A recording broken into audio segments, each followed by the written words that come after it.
Hey, nice to see you. My name's Luke. Welcome back to the channel. Today I'd like to talk about 5 things you should avoid when you're trying to go plant-based or vegan. So have fun. So guys, before we start, forgive me if I have to look onto my phone every now and then. I just want to make sure to get every single point across, and I took some notes here. But the first point I would like to talk about, and this is a really important point, especially if you're a beginner, is you need to eat enough. Or let's put it another way, shouldn't focus on fruit and veg too much. So you have to understand that if you, for instance, had a lasagna in the past with lasagna sheets and veg sauce and maybe some chicken and or minced meat, and swap the minced meat against tofu and leave the veg and just leave away the cheese, you're very, very easily having 300, 400, 500 calories less in your meal, which of course can be good if you want to lose weight. However, in the long term, you definitely want to make sure that you have a sufficient calorie intake. Therefore, eating enough is very, very important, and my advice is not only to focus on fruit and veg, but very, very important, focus on whole wheat products and focus on beans. Beans are great sources of protein, but moreover are great sources of minerals as well. Beans and nuts, in my eyes, are the best sources of minerals, for instance, B6, B9, but also if we talk about iron, about calcium. So yeah, eating enough is very, very important. You shouldn't, of course, eat too much or overeat yourself.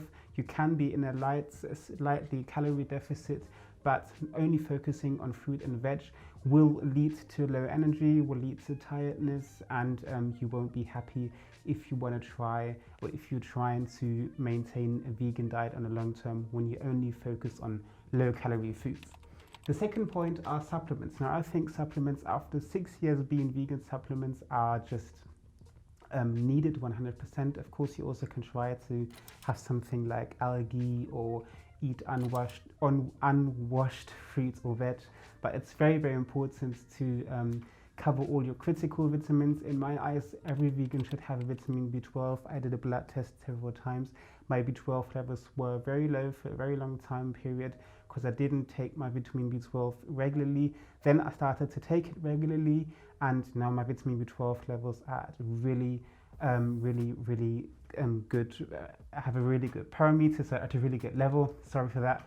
And then also very important, especially if you live in the Northern Hemisphere, like here Europe, but also of course a huge part of America, and also some parts of Asia, you definitely should have vitamin D in the winter, because you have to imagine in the winter the sun stands a little bit lower. So even if you would go into the sun for a couple of hours naked every single day, your skin wouldn't be able to create vitamin D because the sun actually stands too low. Our skin is only able to develop vitamin D in the summer. However, there are also a few of us who don't go out in the summer that often due to sitting in their offices all day.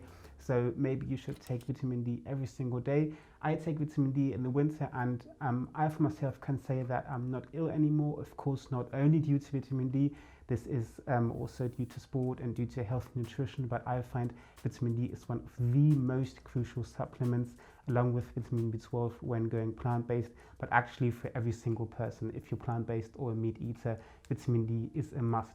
Otherwise, omega-3 is also a very important supplement.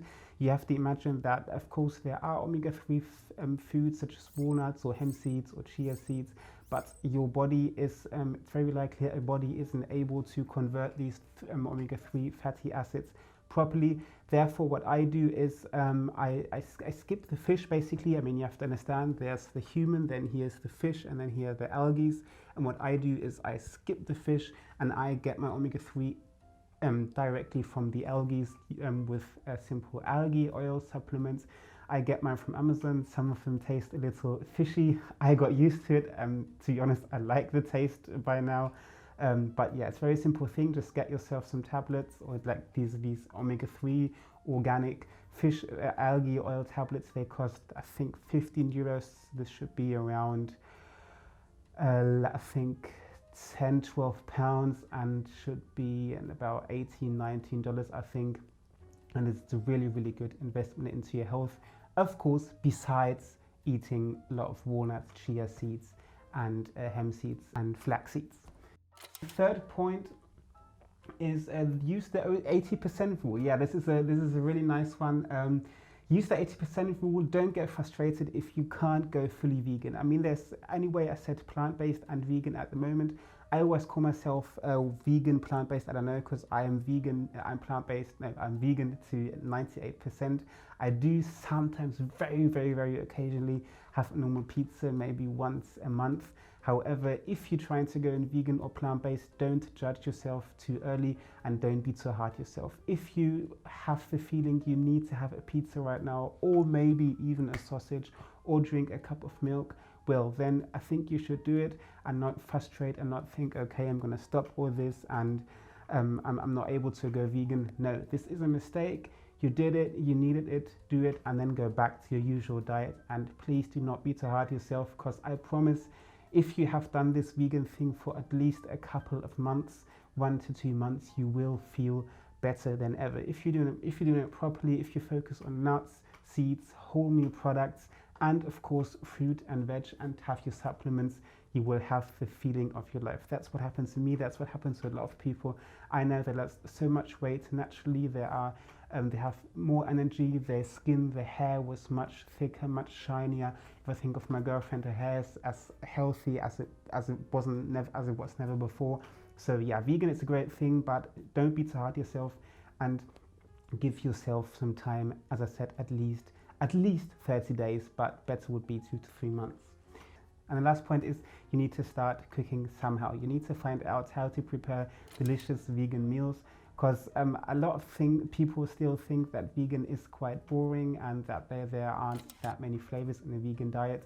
But if you start to cook with vegan, unprocessed, healthy foods, you will get to know a beautiful new cuisine. Try to get yourself a really good cooking book. If you are living in Germany, there are a lot of good cooking books from Attila Hildmann, and now he's quite controversial at the moment, but back in the days, 4 to 6 years ago, he made really, really great cooking books. I've got every single book. He was the guy who motivated me to start going vegan. I think he's also got some English books. Not all of them are English, but some are English. Otherwise, if you're living in the United States or the UK, check out Minimalist Baker or even Avant-Garde Vegan, Gaz Oakley. They've all got beautiful, healthy, delicious vegan meals, and you really need to get to cook. Otherwise, vegan food can be really boring if you have plain rice with veg and dry tofu. But if you get to know how you can make a really delicious flavoursome rice recipe, I'll put one down below, which is my own recipe, or how you can grill broccoli, for instance, and then drizzle over a little bit of salt, olive oil and lemon, maybe a little bit of garlic, and marinate beautiful tofu with soy sauce, honey. Promise me, you will love the vegan diet. It can be really umami, it can be really sweet, tasty, tangy, all these flavors which you maybe think you would miss when you go into vegan diet. You can definitely replicate them with whole food, plant-based, with whole foods, with plants, with plant foods. That's what I wanted to say. And yeah, definitely a very important thing. Add another bonus tip, because actually I could talk about this topic very, very, very long for a very long time, as I'm so passionate about it. This is protein. So you should need to know your protein sources. Of course, I think that the protein intake is actually isn't that big of a deal with most of us, because we do actually tend to eat too much protein. However, when you're going plant-based, you just should know your protein sources so that you know how you can cover them. So it's about broccoli, it's about tofu, or let's say in general, green vegetables are great protein source, like broccoli, spinach, Brussels sprouts, kale, also a very great protein source. Then we have, of course, the entire bean family. They are the best protein source ever, and as I just mentioned, great mineral sources. You have lentils, chickpeas, tofu, kidney beans. What I like to do is I like to have my chickpeas and then marinate them with a bit of paprika, curry powder, a bit of sweetener, salt, pepper, onion powder, and then just fry them in the pan, or bake them for 25 minutes, and you've got, well, beautiful, healthy, delicious, creamy, no, not creamy, crunchy snack. I also put a recipe for that down below. And kidney beans, you of course can just make a chili sin carne, or just add them to your pasta or to your rice. Tofu, there are plenty of healthy tofu recipes out there. and also focus on your whole meat products. There are also great protein sources such as oats or whole wheat bread, or what else have we got? Pasta, rice, amaranth, quinoa. There are a lot of great protein sources, and nuts. Nuts are also a great source of protein, especially peanuts, peanut butter. You can thicken up your sauce with peanut butter or almond butter. The best nut butter is actually cashew butter, but it's very expensive here in Germany. You pay €6 for 250 grams, but so delicious. All I want to say is know your protein sources. You also can have a protein powder. We also got a protein powder, but more because of the taste, not due to the protein, because we usually only give a small scoop to our smoothies, because it gives the smoothie a nice vanilla kind of milkshake texture and taste. But if you want a great protein powder, I linked some down below, or I link one down below, as this is from the nutrition facts and from the taste facts, the best protein powder I had ever, which is from the company, what's the name again? Alpha Foods. I don't know if they're a German company. I don't think so. I think they are worldwide. However, I put the link down below, then you can check them out. And yeah, these are a few mistakes you should avoid before you go vegan. Be aware of them. Get informed. You can send me a message anytime here or here on Instagram if you need some help with going vegan, going plant-based. I have a lot of books, a lot of experience, and I'm very passionate about this topic. And as you've just seen, I do love to talk about this topic. So I hope I could help you with this video. Otherwise, thank you so much for watching. And as always, guys, I'll see you next week for next week's video. Stay healthy with Luke.